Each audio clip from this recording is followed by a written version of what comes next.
നമസ്കാരം. പ്രധാന വാർത്തകൾ.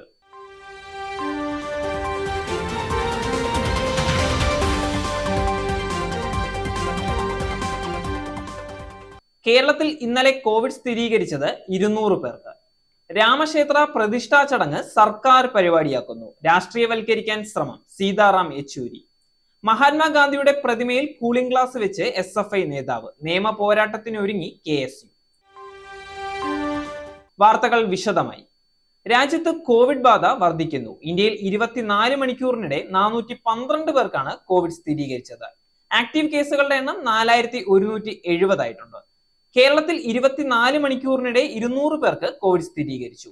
ഇന്ത്യയിലെ ഇന്നലത്തെ റിപ്പോർട്ട് ചെയ്ത കോവിഡ് കേസുകളുടെ എണ്ണത്തിൽ പകുതിയും കേരളത്തിലാണ്. സംസ്ഥാനത്ത് 3096 പേർ രോഗം ബാധിച്ച് ചികിത്സയിലാണ്. ദക്ഷിണേന്ത്യൻ സംസ്ഥാനങ്ങളിലാണ് കോവിഡ് ഉയരുന്നത്. അതിൽ ഏറ്റവും കൂടുതൽ കേരളത്തിലാണ്. രാമക്ഷേത്ര പ്രതിഷ്ഠാ ചടങ്ങ് സർക്കാർ പരിപാടിയാക്കി മാറ്റുന്നുവെന്ന് CPIM general secretary Sitaram Yechury. പ്രധാനമന്ത്രിയും ഉത്തർപ്രദേശ് മുഖ്യമന്ത്രിയും എല്ലാം പരിപാടിയിൽ പങ്കെടുക്കുന്നു.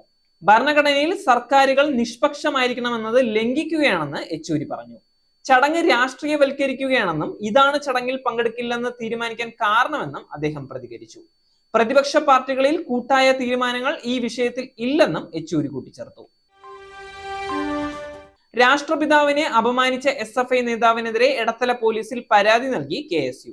പരാതി നൽകിയെങ്കിലും അത് സ്വീകരിക്കാനുള്ള സമീപനമല്ല പോലീസിന്റെ ഭാഗത്തു നിന്ന് ഉണ്ടായതെന്ന് അലോഷ്യസ് സേവ്യർ വ്യക്തമാക്കി.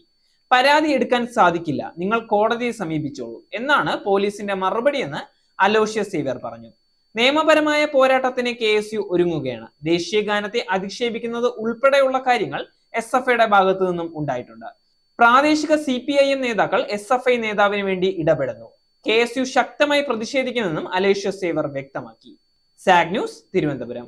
നേരിന്റെ വാർത്തകൾ നിങ്ങളുടെ വിരൽത്തുമ്പിൽ എത്താനായി സാഗ് ന്യൂസ് ചാനൽ സബ്സ്ക്രൈബ് ചെയ്തും ഷെയർ ചെയ്തും ഒരു ശരിയായ മാധ്യമ നിലപാടിന് നിൽക്കാൻ ഞങ്ങൾ നിങ്ങളെ ക്ഷണിക്കുന്നു.